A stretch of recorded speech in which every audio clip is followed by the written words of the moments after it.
Welcome to the Wild Crone Wisdom podcast with your host Vinutha Mohan.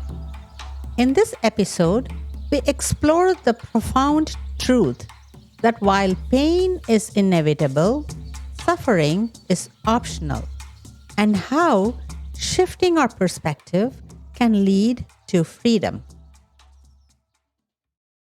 Once upon a time in Japan, two monks from the Zen tradition, let's call them Ben and Zhang, were walking along a riverbank. It had rained heavily the previous night, and so the river was flowing ferociously, flooding its banks. Walking cautiously, they came upon a young 16-year-old girl who was dressed in a fine silk kimono. She was desperately trying to cross the river without getting her dress wet. The monks watched her struggle, not knowing how to accomplish both tasks, namely, cross the river and not get her dress wet. The monks had been taught strict rules. They were not to look at, speak to, or touch women. Yet, moved by compassion, Zhang lifted the girl into his arms, carried her across, and gently set her down on the other side. She thanked him and walked away. In the meantime, Ben was shocked by the atrocious behavior of his brother monk. He had defied every rule in the book, looked, talked, and touched a young, beautiful woman. Ben fumed. This was just not done. He walked silently behind Zhang for the next several hours, fuming and fretting, until he could no longer contain his anger. You broke all our rules about women! He exploded in rage and indignation. Zhang looked at him calmly and replied, Brother, I saw a fellow human in pain and just did what I thought was the spontaneous right action at that moment. I put her down hours ago. Are you still carrying her in your mind? In the previous episode, I mentioned the idea that pain is inevitable but suffering is optional. This statement that suffering is optional triggered and confused some of my listeners, and they asked for further explanation of the statement. Is suffering truly optional? They queried. As we see in the Zen story, Ben suffered for Zhang's response to another's pain. Zhang only saw a struggling fellow human being and spun to spontaneous right action and called for in that moment. Ben, on the other hand, created a story in his mind about what had happened, clung to his conditioned beliefs, and suffered because of it. The suffering was not in the action, but in the story Ben told himself. So, what contributes to suffering?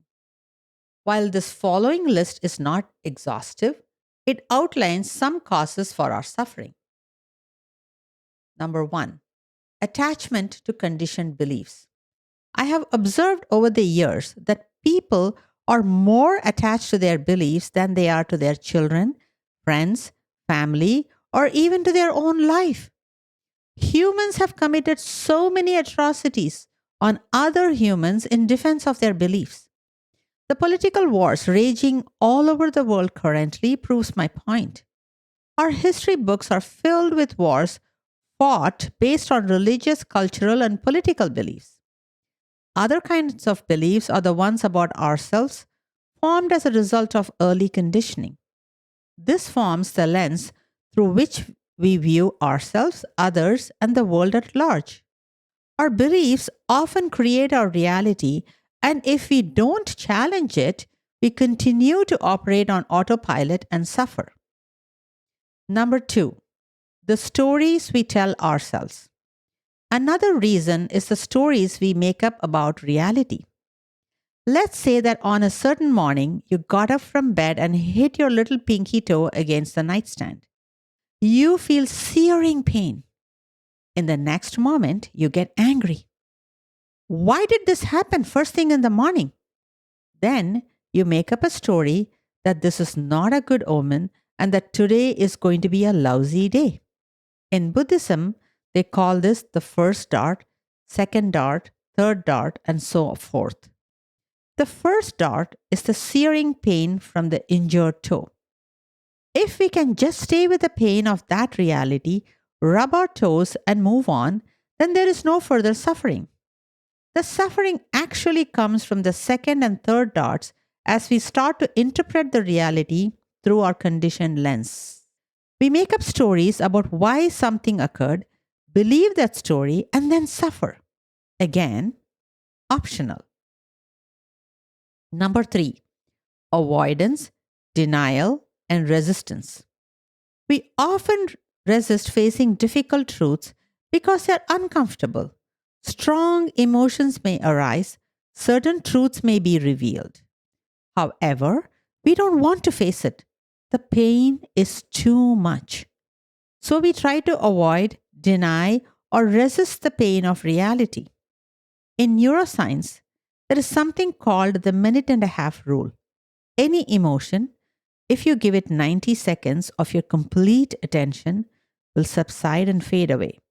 It may come back later, but for the moment, the pain dissipates. However, as Brene says, so often we choose to avoid this short-term discomfort. Instead, we let these discomforts fester until it turns into long-term resentment. Resentment is like drinking poison, hoping the other person will die. Then we suffer. Number 4, the need for control versus trusting life. When we are uncomfortable with the unknown uncertainty of the future outcomes, we desperately try to control it rather than trust in its unfolding. Trying to control outcomes sometimes can feel like sinking into quicksand. The more you struggle, the more it drags you down. The only path forward is to be still. Many of us say that we have faith in a higher power, but when it really comes to it, our need for control creates conflict with our faith, which demands that we trust the divine unfolding. There is no faith without trust and surrender. Number 5, the powerlessness mix up. The intuitive life strategist Robert Ohoto contributes this factor to a lot of our suffering. This factor plays right along with our need for control and lack of trust. Many of us get caught up in this mix up of where we have power and where we don't. In situations where we need to own our power, very often we give away our power and agency to others. In other situations where we do not have power, we pretend we have power and try to grasp for it. Both of these end up in our deep suffering caused by inadequate and incorrect actions in response to challenging situations. This sense of powerlessness is felt very deeply, for instance, when we struggle with a loved one facing addiction issues. In those cases, the only power we have is to work on our own self-care and boundaries. We are powerless to change the other. Embracing reality, the path to freedom. The spiritual teacher Byron Katie calls herself the lover of reality. Reality, according to her, is God because it is all powerful and we are powerless against it. The COVID-19 pandemic was a stark example of this truth. We had two choices: accept reality and act wisely, or resist, deny, and suffer. Pain is an unavoidable part of the human experience. But suffering? That is the result of our resistance to reality. When we challenge our conditioned beliefs, let go of unwholesome narratives, and accept discomfort and trust life's unfolding, we step into freedom. As the Buddha wisely said, we hate suffering, but love its causes. So the next time you find yourself suffering, ask yourself, am I adding to my pain with my thoughts and stories?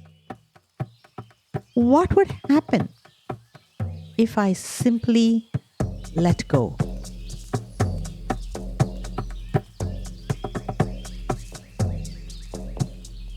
Thanks for listening to this episode of the Wild Crone Wisdom with your host, Vinutha Mohan. I'm a licensed marriage and family therapist from the Bay Area, California, specializing in trauma and attachment repair. I'm also a certified EMDR specialist and a certified shamanic practitioner. In this podcast series, we delve into the journey of our spiritual essence having a human experience. While many social scientists study human emotions, thoughts, and behaviors, and others explore transcendental experiences, few bridge the gap to help embody the spiritual wisdom in everyday life. I call this the psycho spiritual path. Through this podcast, I hope to share bite sized practical insights for navigating life as an empowered sovereign being. If you found this episode valuable, we'd greatly appreciate your support. Please consider rating, reviewing, commenting, and subscribing on your podcast platform to help us reach a wider audience. You can explore more of my writings on Medium by following the link in the show notes.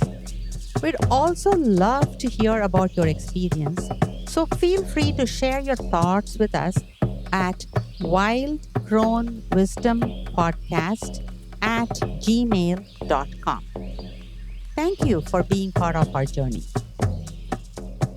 Please be advised the information provided in the Wild Crone Wisdom podcast is intended for general information purposes only. Vinutha Mohan is a licensed therapist and healer. However, the content shared in this podcast does not replace or constitute professional advice, therapy, or counseling. It is essential to consult with a qualified mental health professional for personalized guidance regarding your unique circumstances. Thank you.